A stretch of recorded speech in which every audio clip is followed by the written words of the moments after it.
राम। यह प्रवचन परम श्रद्धेय स्वामी जी श्री राम सुखदास जी महाराज द्वारा दिनांक 26 अगस्त सन 1991 को साय लगभग 4 बजे हुआ। राम राम राम राम राम राम राम राम नारायण नारायण नारायण नारायण नारायण।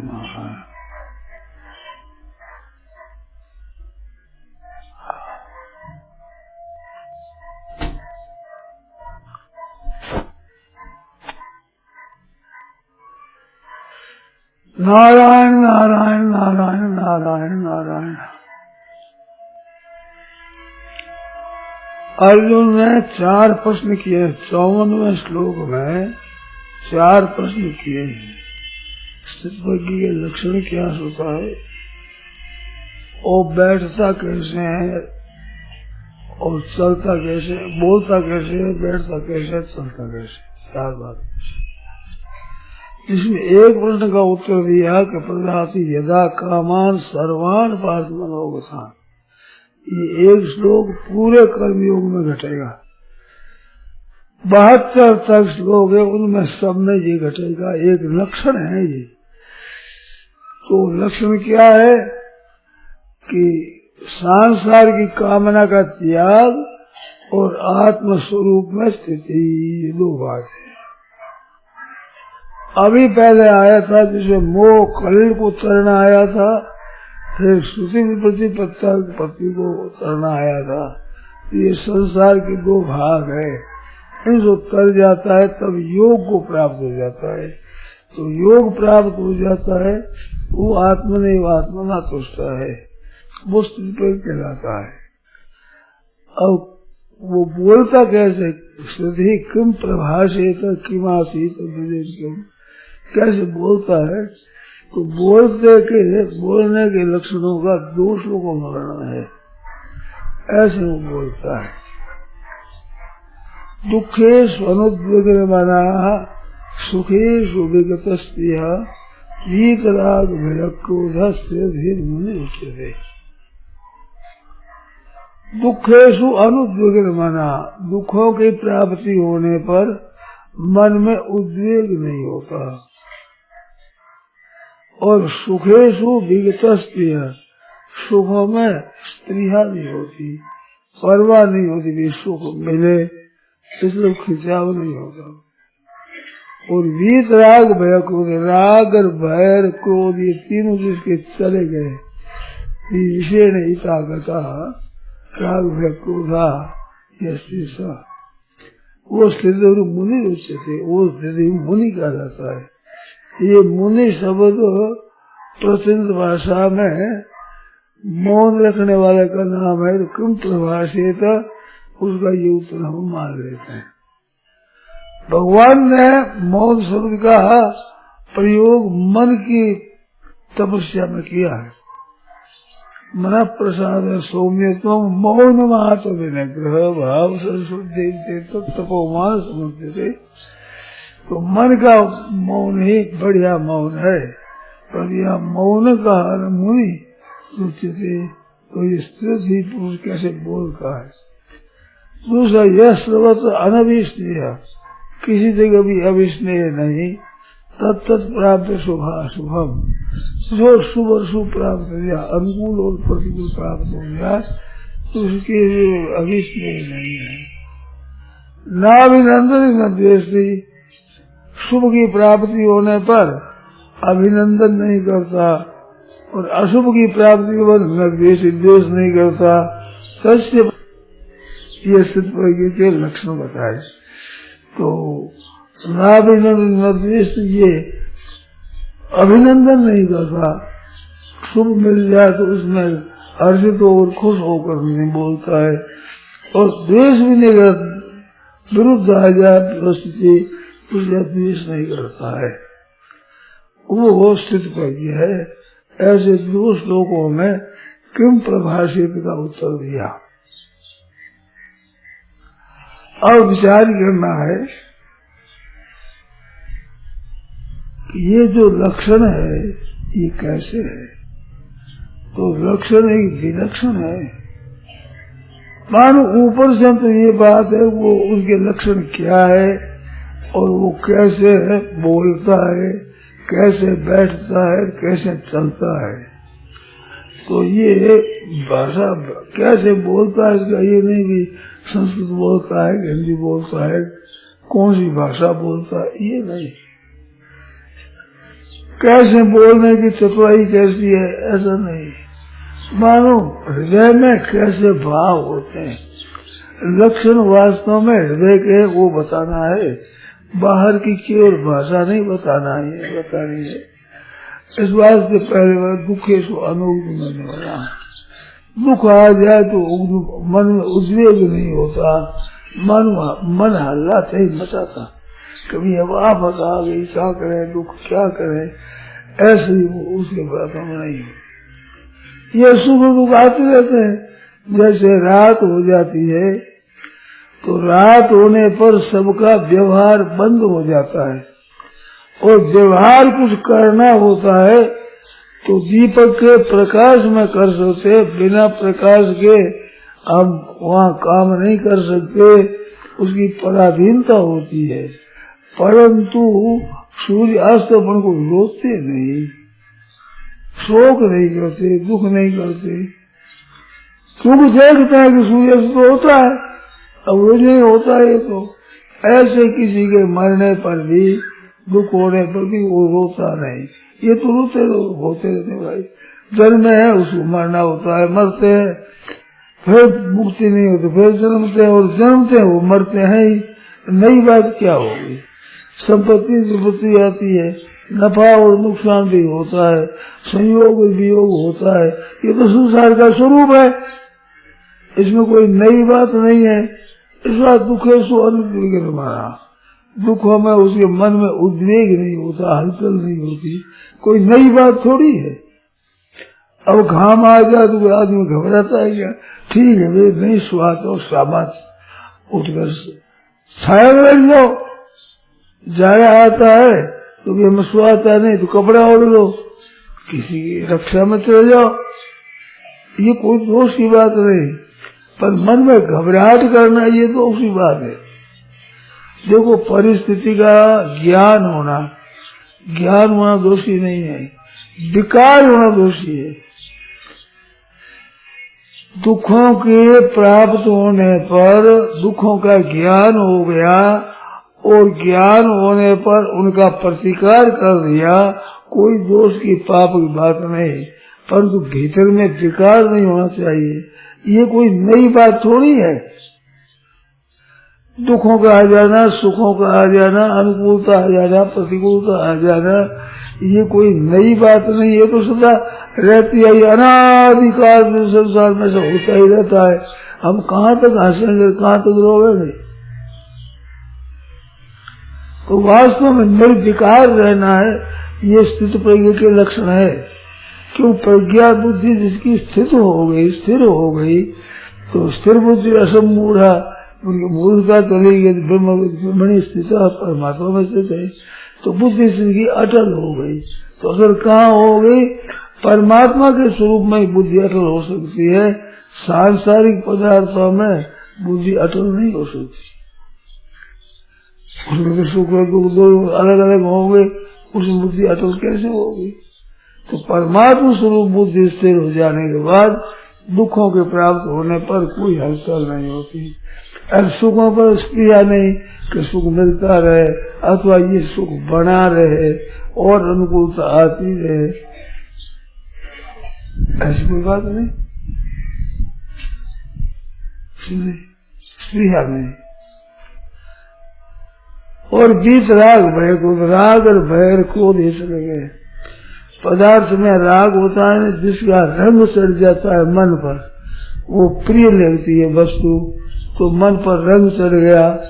अब रंग चढ़ गया, उस रंग को कोई दूर करे, मानो हमारे पदार्थों की इच्छा हुई, हमारे धन की इच्छा हुई, तो उनका धन का राग चढ़ गया मन पर।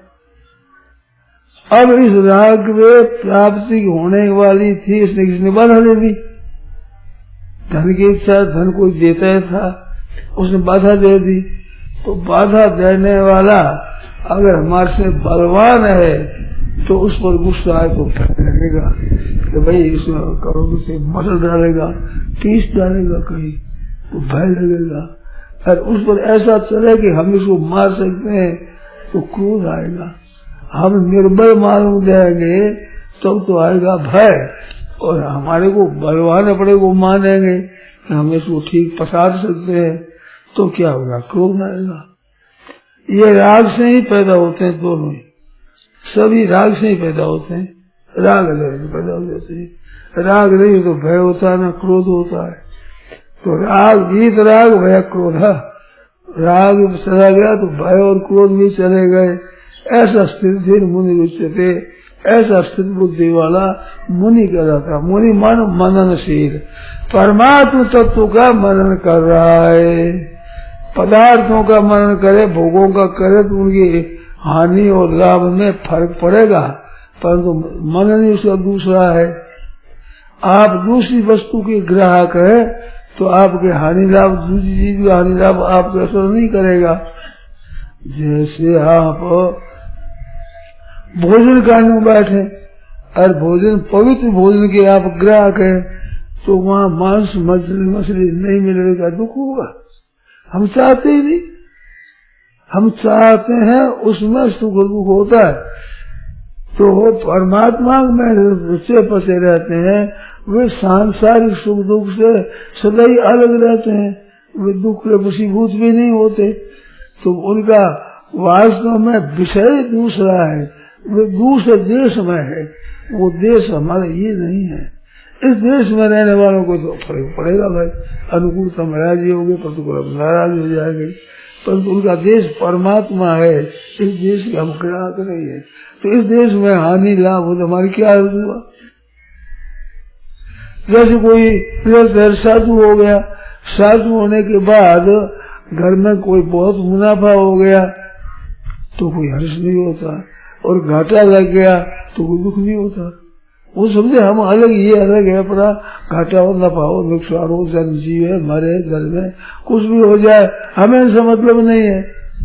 इन सब बहुत विलक्षण बात है। वो मन संसार उनका ये नहीं रहता है, जो संसार संसारियों का है ऐसा उनके नहीं रहता है, वो सब ऊंचे उड़ जाते हैं। इस बार तो उनके बारे शोक नहीं होता। वो स्थिति मन परमात्मा तत्व का मनन है, उसी में ही स्थित रहते हैं। वो स्थिति मुनि उच्चते, वो स्थिति मुनि कहता। स्थिति किम प्रभाषे, तो इसमें स्थिति पर दिया है। स्थित बुद्धि वाला कैसे बोलता है कि स्थिति मुनि उच्चते, मुनि कहा जाता है।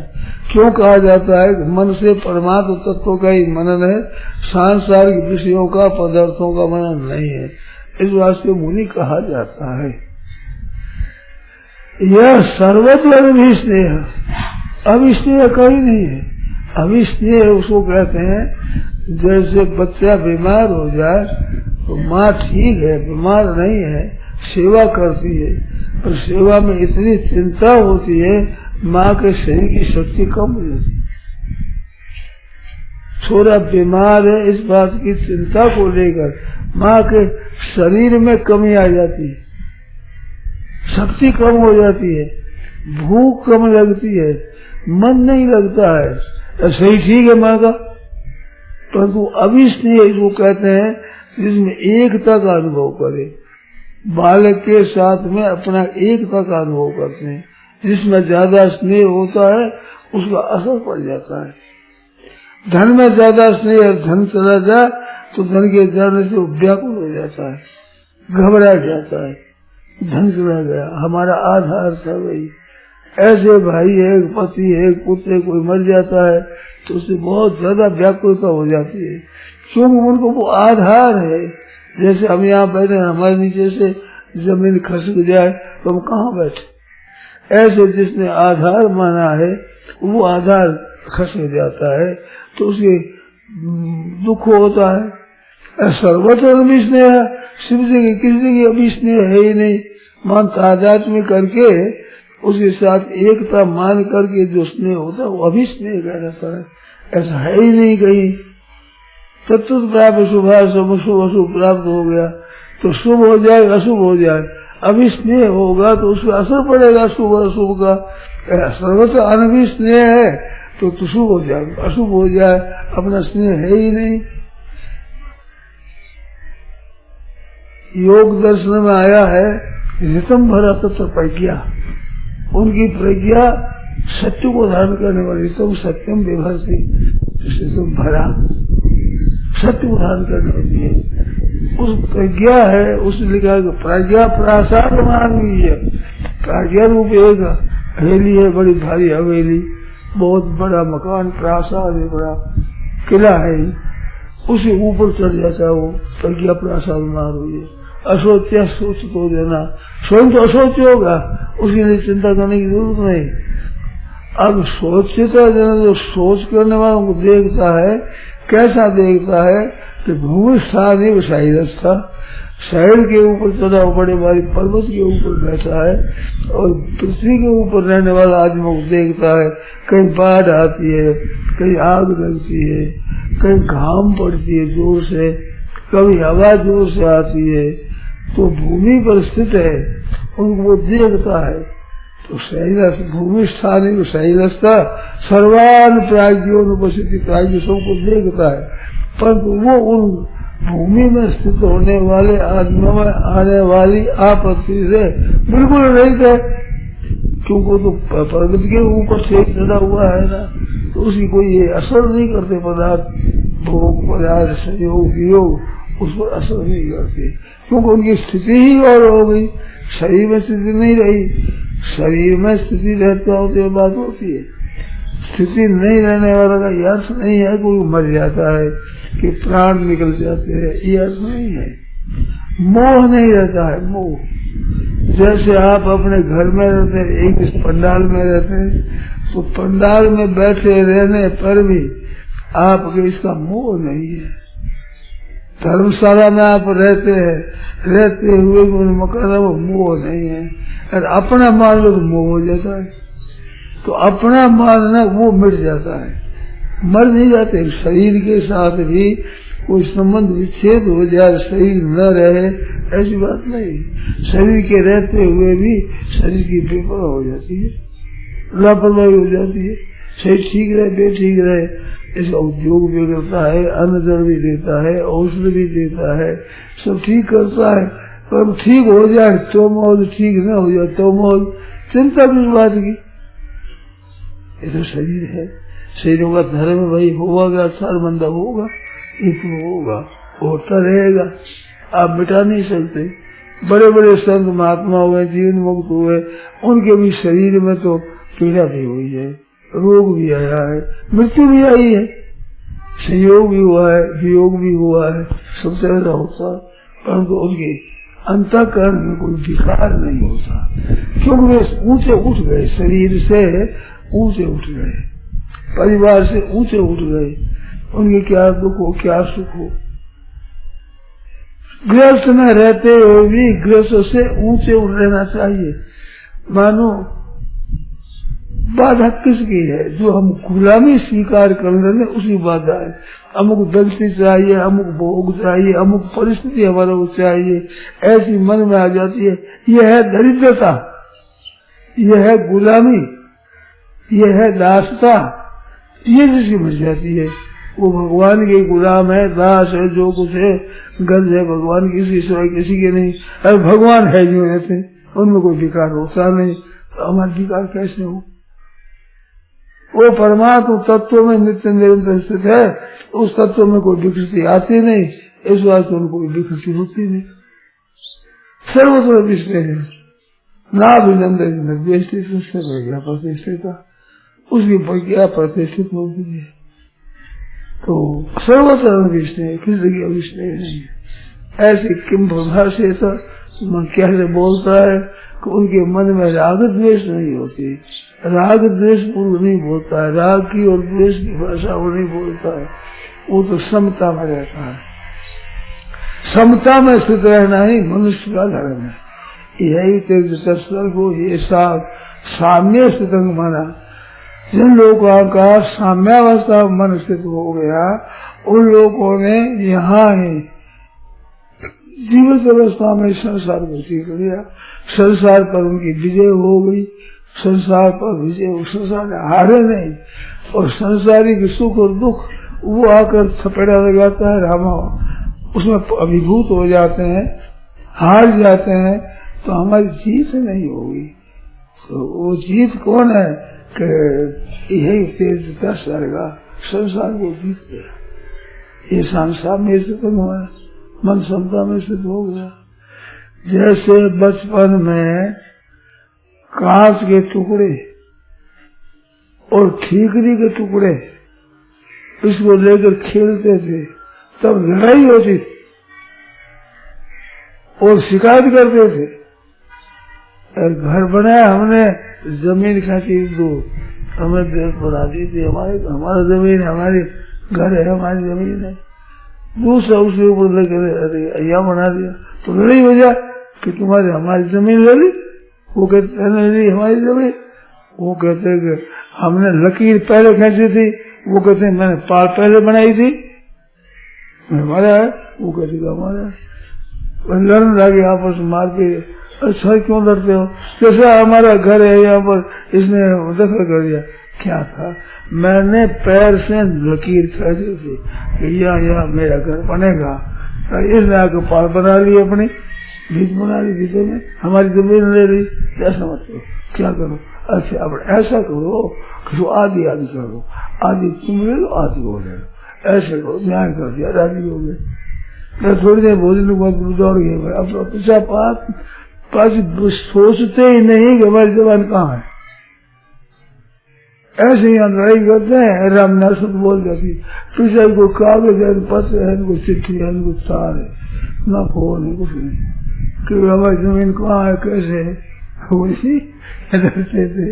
अब चलिए, तो बचपन में वो करते थे, आज लड़ाई करते हो गया उन खिलौनों के लिए, कांच के टुकड़ों के लिए। अब याद है, लाल पीला लाल काले ऐसा कांच का टुकड़ा देख रहे थे, बस सब लाल लाल मिल जाए।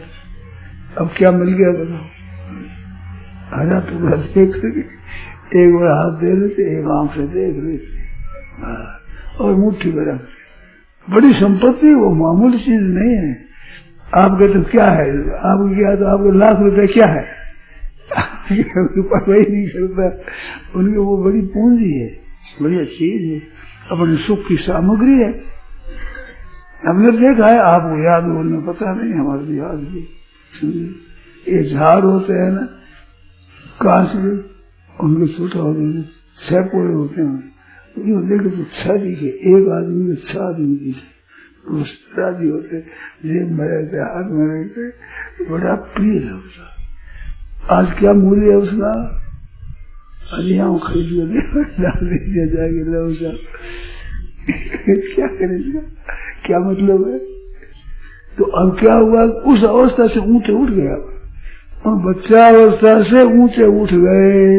अब बच्चा अवस्था की बात आपकी नहीं, ऐसे रुपये पैसों की बातों को लेकर राग द्वेष करते हैं, जो ऊंचे उठ जाते हैं, तो क्या इसमें करते हो, क्या इसे ले गया तो क्या, इसे ले गया तो क्या, कैसा ले जाएगा, हमारी जमीन है, हमारे रुपये रह गए, इतने दे दिए, चलो मैं पड़े आपस में ठीक है के लिए।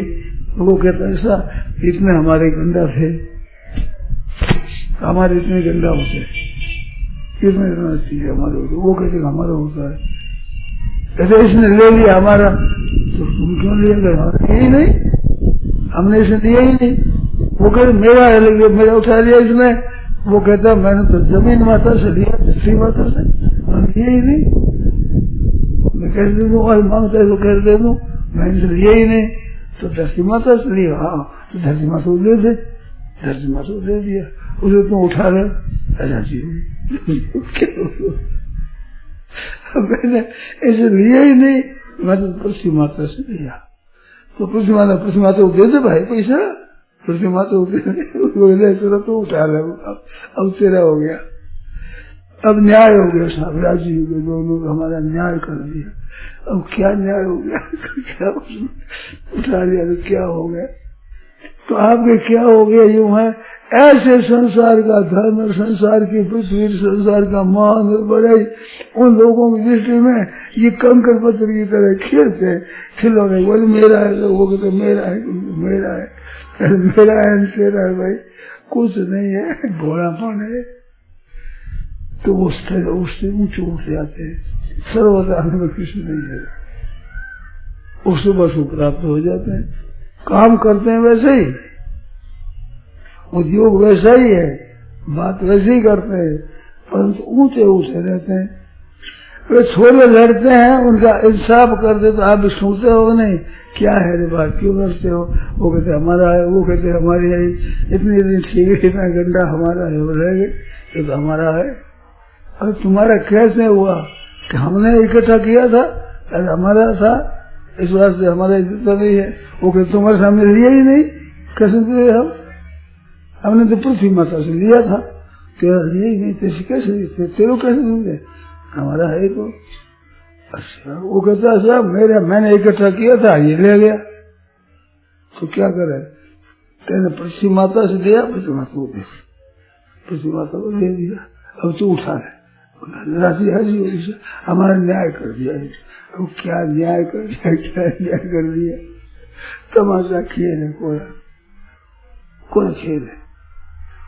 ये बात है भाई, वास्तव में ये बात है। अगर आप ठीक तरह समझो तो बात ठीक हो जाएगी, और नहीं तो भाई ठिकाना नहीं है, संसार में क्या दशा होगी। तो स्थिर प्रज्ञा क्या है? प्रज्ञा नाम बुद्धि स्थिर हो गई। जैसे एक कन्या है, आपकी बड़ी हो गई, उसको ब्याह दिया, ससुराल चली गई, अब उसकी बुद्धि स्थिर हो गई, हमारा घर ये है। पिता के घर बैठी तब तक मेरा घर नहीं है, ससुराल पहुंच गई, अब कहते मेरा घर है, उसकी स्थिति होगी बुद्धि कि हमारा घर है, मैं घर की मालकिन हूँ, यहाँ की रहने वाली हूँ मैं। ऐसा थोड़ा दिन हुआ रहती वहाँ पिता के वहाँ पड़ी है, बड़ी हुई सब कुछ, वो घर मेरा नहीं है, वो हमारे पिताजी का घर है, हमारे पूज्य आदरणीय भाई का घर है, मेरा घर तो ये है। साधु हो गया, अब कृष्ण घर नहीं, हम तो साधु हुए, अब साधु है, गुरु जी है, गुरु भाई है, अरे साधा गुरु है, चाचा गुरु है, बस वो कुटुम्ब अलग ही हो गया अपना नाम कुटुम्ब। अब वो कुटुम्ब कैसा, कोई मरे में कोई मरे, कोई ठीक हुए, बेठीक हुए, हमें क्या मतलब है? सहायता कर दी दुनिया कर दी, उसकी भी कर दी, न कर दी तो नहीं कर दी, अब हमको कोई जिम्मेवारी नहीं। तो ऊंचा उठ जाता है, उस स्थिति से ऊंचा उठना है। ऐसे सज्जनों संसार से ऊंचा उठना है, उसको स्थिति प्रज्ञा कहते हैं। प्रज्ञा स्थिर हो गई, संसार में प्रज्ञा स्थिर नहीं है। संसार में तो राग और द्वेष हर्ष होकर ठीक है बेठीक अनुकूलता प्रतिकूलता थप्पड़ लगती रहेगी, थप्पड़ इधर हो गया, इधर लग गया, थोड़ी इधर लग गया, इधर लग गया, ऐसे दिन पाते रहेंगे। और इनसे ऊंचा उठ गया, भगवान की भी स्थिति हो गई, अब मौज हो गई, दुख ये सब लक्ष्य घट जाएंगे। आप ना भी न देखना देश अब किमा शीत कहते हैं, कैसे बैठता है? यदा संघर्षे चायम कूर्मोंगानी व सर्वशा, जैसे कछुआ होता है और अंगों को समेट कर बैठता है। तो कछुए के क्या होते हैं कि 6 अंग होते, एक तो नाड़ होती है, माथा होता है, 4 पैर होते हैं जो चलता है, एक पीछे पूंछ होती है, दुम 6 होते हैं। ऐसे मन सचा लिया, मन सचा जिसमें ऐसे ये इंद्रिया बहुत छो है, ये जहाँ संघर्ष चाहे उनका संहार कर देता है। उसके ऐसे सुअर ऐसे करो, चट से बोल देता है, पैरों को पूंछड़ी को नर को सब खोपड़ी के नीचे निकला है, खोपड़ी से कुछ नहीं। तो जैसे कछुआ अपने अंगों को समेट लेता है, ऐसे इंद्रियों को मन को समेट करके बैठता है। वो कछुआ जैसे बैठता है, इस तरह से उसका बैठना होता है। इंद्रियों के अर्थों से इंद्रियों को लेते से प्रज्ञा प्रतिष्ठित, उसकी प्रज्ञा प्रतिष्ठित होती है। तो बैठता कैसे है कछुआ बैठते जैसे, कछुआ जैसे अपने 6 अंगों को, 4 पैर, 1 नाक, 1 पूंछ, इन 6 अंगों को जो समेट करके अपने पर बैठता है। ऐसे उसके बैठने में अपने इंद्रियां है वो तंग नहीं करती, भोगों में जाते नहीं। स्थित प्रज्ञा, उसकी प्रज्ञा स्थिर हो गई, परमात्मा के स्वरूप में बुद्धि स्थिर हो गई, बस अब उसमें नहीं जाती। जैसे आपको की बुद्धि स्थिर होगी रुपयों में, अब ठीकरी कंकर पत्थर में नहीं जाती, रुपयों में स्थिर होगी। ऐसे उनके रुपयों और भोगों से से ऊंचा उसकी परमात्मा में स्थिर हो गई। संसार में ऊंचे से ऊंचा पद मिल जाए, इंद्र लोग ब्रह्म लोग को पद मिलता है, तो स्थिरता नहीं होती, क्योंकि वो स्थिर नहीं है, वो नाशवान है, क्षरभंगुर है। तो इनमें कितने पद मिल जाते, कुछ नहीं मिला। परमात्मा तत्व की प्राप्ति हुई तो सब मिलता। तो ये विलक्षण बात है, अलौकिक बात है। तो उसे कैसे बैठता है कि कुर्मांगानी व सर्वशः, सब प्रकार से इंद्रियों की अर्थों से इंद्रियों को समेट करके बैठ जाता है। क्योंकि महाराज ये विषयों का जो इंद्रियों से छूट जाना है, यही बैठना है, इतना ही है का, इतना नहीं है। एक बात और है इसमें, विषय तो निवृत्त होते हैं, हम सेवन न करें, नियम ले लें कि इतना ही खाना, इतना देखना, इतना सुनना और नहीं करना है, तो नियम से भी विषयों की निवृत्ति हो जाती है, इंद्रियों से विषयों संबंध विच्छेद हो जाता है। अथवा हम बीमार हो जाते हैं तो विषयों का सेवन कर नहीं सकते, तो विषयों का इंद्रियों का संबंध विच्छेद हो जाता है। अथवा नींद आ जाती है तो उसमें विषयों इंद्रियों का संबंध विच्छेद हो जाता है। तो विषय इंद्रियों का संबंध विच्छेद मात्र ही नहीं होता है इनका, कछुए की तरह ऊपर से ही समेट दिया, ऐसी बात नहीं है। तो क्या है कि विषया विनिमय से निराहार से दे, जो निराहार है, जिसने कुछ नहीं किया है, तो इंद्रियों का आहार भी नहीं किया, भोजन भी नहीं किया, तो विषय निवृत्त हो जाते हैं, विषयों की इच्छा छूट जाती है। जोर से भूख और प्यास लग गया, फिर क्या लोग देखो ये बहुत असर बहुत बढ़िया है, ये देखो बड़ा सुंदर, देखो सुगंध कैसी आ रही है, ये तेल है, ये फुलेल है, ये अतर है, ये लवेंडर है, बहुत अच्छा है, ये जूही का है, ये देखो भैया कैसा है, केसर का असर है। ठंडी पड़ती है, हीना है, हीना बहुत बढ़िया असर है, बढ़िया। देखो अब भूखा मर रहा है, उसको मेरे को लगी भूख अन्न चाहिए, मेरे को असर बहुत बढ़िया देगा। अब क्या करे, बाले क्या भूखों मर रहे, भूखों तो विषय निवृत्त हो जाते हैं, निराहार होने पर भी विषय निवृत्त हो जाते हैं। परंतु बीच में रस बुद्धि रहती है कि असर है तो बढ़िया, ये कीमती असर है, साधारण है, उसमें ही रहता है। तो रस भर जाओ, रस रह जाता है, विषय निवृत्त हो जाते हैं। ऐसे रस निवृत्त हो जाए, परम दृष्टि रसों भी निवृत्त थे, परमात्मा तत्व की प्राप्ति हो जाती है, सिर बुझ जाते हैं, तो उनमें रस ही सूख जाता है, ऐसा कुछ नहीं। जैसे बच्चे खेलने से दूर कर दो, पढ़ाने लग जाओ तो विषयों से निवृत्त हो गए, खेल से अलग हो गए। परंतु खेल में रस है, एक खेल में एक आनंद तो है ही, वो है जाता है।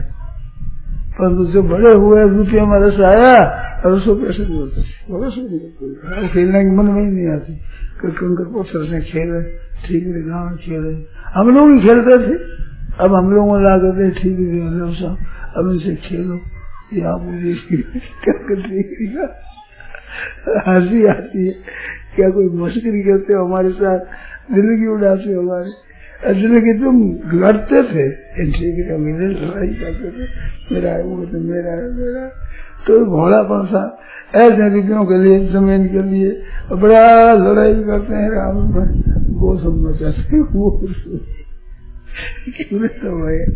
है क्या है, पढ़ा क्या है, परंतु अभी समझ नहीं आता, बचपन में समझ में नहीं आता था, सोचा क्या है, ठीक रिश्ते क्या क्या हो गया इसमें, क्या कैसे हो गया, न्याय करो, इंसाफ करो, या अन्याय करते हो, अन्याय किया राशि हो, अब न्याय कर दिया, फिर छोड़ चले गए, क्यों नहीं छोड़ा, वो ठीक नहीं पड़ी है, रचना खेल के वही पड़ी है, संस्कृति ऐसे ही यहाँ लड़ाई झगड़ा होता है, कचहरी में मुकदमा चलता है, राम नाम सच है, तार न चिट्ठी न समाचार न फोन, कुछ नहीं।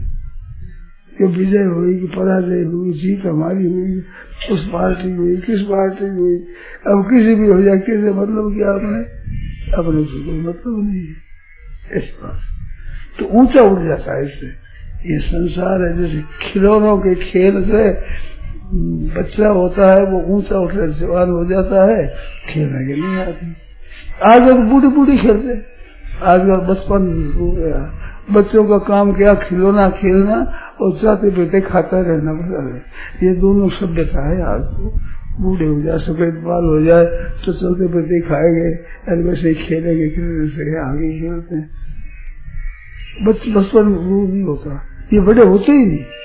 सफेद बाल हो जाए फिर छोटे ही है, सफेद तो बाल भेड़ के ही होते हैं, क्या बड़ी हो जाती है,